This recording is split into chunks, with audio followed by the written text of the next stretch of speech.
নেই। আল্লাহর কসম কোরআনে আছে, দুজন এমন একজন জালিম বাদশা দুনিয়াতে ছিল যাদের কাছে শারীরিক ক্ষমতা এবং সামরিক ক্ষমতা দুটোই আল্লাহ দান করেছিলেন।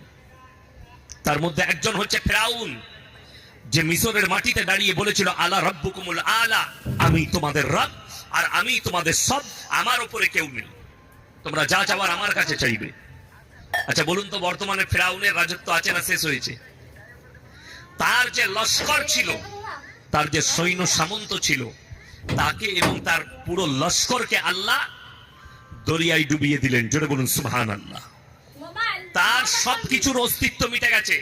আল্লাহ খালি একটা দৃষ্টান্ত পৃথিবীর মানুষের জন্য রেখেছে, তার লাশটা মিশরের জাদুঘরে মমি করে রাখা আছে, মমি করে রাখা আছে। তার লাশটা দেখলে আপনি অনুভব করবেন যে এই লাশটার যদি